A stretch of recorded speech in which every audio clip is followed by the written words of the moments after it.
नमस्कार दोस्तों, मैं हूं विशाल अग्रारी। आप सभी को माइंडेड क्लासेस पे स्वागत है।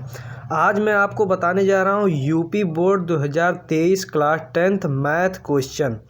जो ये क्वेश्चन है 9.1 प्रश्नावली, यह बोर्ड एग्ज़ाम में ज़रूर आएगा। इसका 100% आने की चांस है और यह जो आता है यह 6 नंबर का रहता है। तो इसलिए मैं आपके लिए क्वेश्चन लेकर आया हूँ। आप सभी लोगों को ये जो सवाल है ये हाइट एंड डिस्टेंट का सवाल है। इस सवाल में अगर कोई हाइट एंड डिस्टेंट का जो सवाल है अगर पढ़कर उसका अगर चित्र बना ले गया तो वह सवाल लगा सकता है, अन्यथा वह सवाल नहीं लगा सकता। इसलिए मैं यह चित्र बना दिया हूँ, लेकिन मैं इस चित्र को कैसे बनाया हूँ उसको मैं समझाऊँगा आपको ज़रूर। तो ये जो सवाल है ये क्या है, आंधी आने से एक पेड़ टूट जाता है। आंधी आने से एक पेड़ टूट जाता है। मान लिया हमने एक पेड़ बनाया जिस पेड़ का नाम है एडी, वो आंधी आने से टूट जाता है। तो एडी एक पेड़ है। अब ये आगे क्या कहा है, और टूटा हुआ भाग इस प्रकार मुड़ जाता है कि पेड़ का शिखर जमीन को छूने लगता है। मतलब कि जो पेड़ है वो आधे पर से टूट गया, मान लिया सी से ये टूट गया, और इसका जो टूटा हुआ भाग है वह बिंदु बी पर आकर छूता है। मतलब यही तो शिखर होगा, पेड़ का शिखर। यह शिखर आकर यहाँ पर छू जाता है। छूने के बाद और इसके साथ 30 डिग्री का कोण बनाता है। और इसके साथ कितने डिग्री का कोण बनाता है? 30 डिग्री का कोण बनाता है।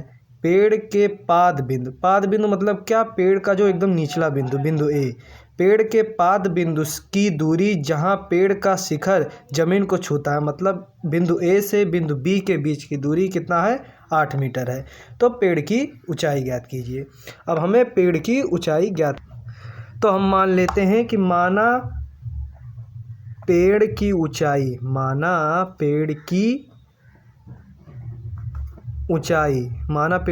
बराबर h।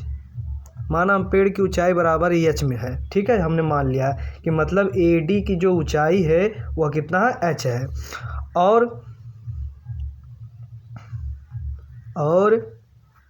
ए बिंदु ए से C मतलब AC बराबर हमने मान लिया x है। कि मतलब AC जो बिंदु पेड़ के पाद बिंदु से जहाँ तक का पेड़ टूटा हुआ है वहाँ तक की दूरी बराबर कितना है? x है। अब हमें h ज्ञात करना है। चूँकि हमें ये जो त्रिभुज है, त्रिभुज दिया है ABC में,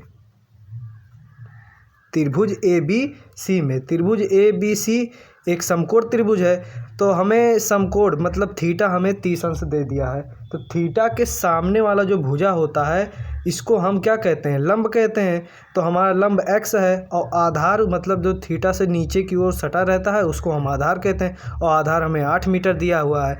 तो हमें ट्रिग्नोमेट्री का जो अनुपात 6 अनुपात होते हैं, तो उनमें हमें ऐसा एक अनुपात चाहिए जिसमें आधार और लंब का संबंध दिया हो। तो उसमें दो ही हैं, एक कॉट थीटा, एक होता है tan theta.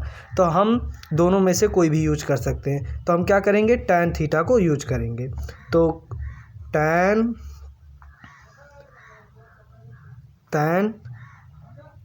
Theta tan 30 degree बराबर क्या? लंब बटे आधार। मतलब लंब कितना है? AC, मतलब AC देखिए AC बटे AB हमारा आधार है, ठीक है। और AC का मान कितना है? AC का मान x है और AB का मान है 8 मीटर, ठीक है। अब हम इसको यहाँ पर लिखते हैं। अब टैन 30 डिग्री का मान होता है 1/√3। 1/√3 इज इक्वल टू x/8, ठीक है। ये हो गया। अब हम क्या करेंगे? तिरछा गुणा कर लेंगे। तो जब तिरछा हम गुणा करेंगे तो ये आ जाएगा √3x इज इक्वल टू 8 एकम 8 है, ठीक है। मतलब √3 का गुणा x में हुआ और 8 का गुणा इसमें हुआ, तो हमारा इतना आ गया। तो x बराबर क्या आएगा? x इज इक्वल टू 8/√3, ठीक है। अब हम इसको क्या मान लेंगे? समीकरण नंबर 1। इसको हम समीकरण 1 मान लेंगे, ओके। फिर उसके बाद अगर आप सोचें कि अगर ये हमारा जो पेड़ की ऊंचाई है वो ए से लेके डी तक की दूरी कितना है, एच है, ठीक है। और हमारा ए सी जो है वो है एक्स। तो अगर हमें ये सी डी अगर निकालना पड़ेगा तो अगर एच माइनस एक्स कर देंगे तो हमें सी डी निकल जाएगा कि नहीं। तो इसका मतलब सी डी की जो दूरी है वो कितना है, एच माइनस एक्स। और एच माइनस एक्स मतलब, और हमें पता भी है कि सी डी बराबर बी सी, सी डी बराबर बी सी, मतलब यही टूटा हुआ भाग तो ये है, तो ये दोनों बराबर नहीं होंगे, तो ये दोनों बराबर होंगे तो एच माइनस एक्स ये है तो एच माइनस एक्स ये भी होगा। अब हमें क्या करना है, हमें इसका मान दिया है, इसका मान समझो, इसको हमको नहीं पता, तो ठीक है। तो हमें अब ऐसा एक अनुपात चाहिए जिसमें कर्ण और आधार का संबंध है। तो कर्ण और आधार का एक सेक थीटा देता है, कॉस थीटा देता है, तो हम क्या करेंगे, कॉस थीटा यूज करेंगे, ठीक है। तो हम अब कॉस थीटा यूज करेंगे, तो cos 30 degree, cos 30 degree is equal to हमारा कॉस थीटा बराबर होता है आधार बटे का, आधार हमारा क्या है 8, और हमारा कर्ण क्या है, कर्ण है बी सी, तो बी सी का मान कितना है, एच माइनस एक्स, क्योंकि बी सी बराबर D C, H minus X. तो एच माइनस एक्स है तो हम क्या करेंगे, यहाँ पर एच माइनस एक्स कर देंगे, ठीक है। आपको तो समझ में आ ही रहा होगा बढ़िया से। अब एच माइनस एक्स हो गया, अब हम इसको आगे बढ़ाएंगे, एच माइनस एक्स हो गया। अब कॉस 30 डिग्री का मान होता है, कॉस 30 डिग्री का मान होता है √3/2, ठीक है, इज इक्वल टू कितना हमारा आया था, 8/h माइनस एक्स, ठीक है। अब हम क्या करेंगे, तिरछा गुणा कर लेंगे, तो तिरछा जब हम गुणा करेंगे, जब हम तिरछा गुणा करेंगे तो ये कितना हो जाएगा, 8 दूना 16 इज इक्वल टू, ये हमारा हो जाएगा √3h माइनस √3x। इसका गुणा इन दोनों में होगा, तो इसका गुणा जब इन दोनों में होगा तो यही आएगा। अब हमारे पास ये आ गया। अब हम क्या करेंगे, समीकरण 1 से, समीकरण 1 से x का मान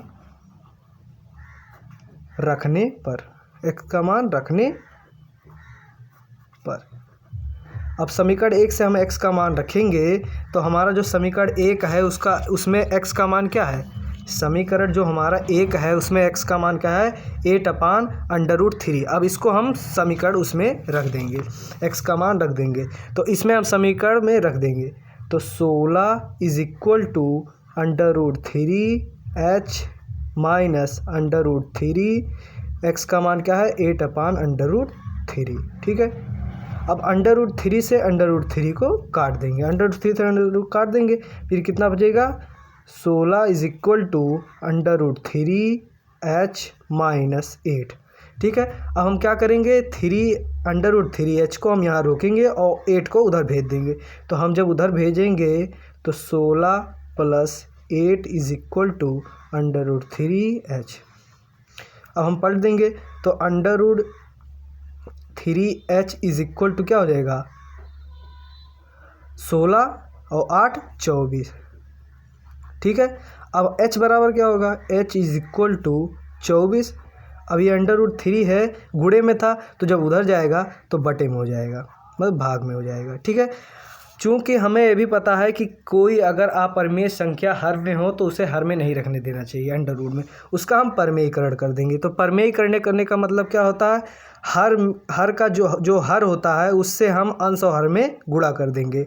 तो हमारा जो h होगा, h is equal to 24/√3 into √3/√3, इसको कहते हैं परमेयीकरण।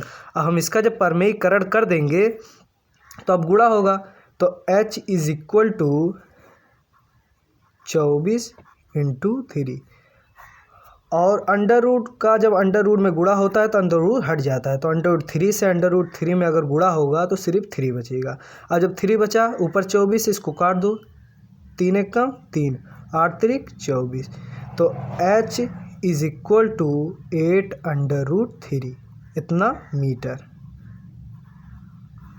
इसका मतलब पेड़ की जो ऊंचाई है वह 8√3 मीटर है।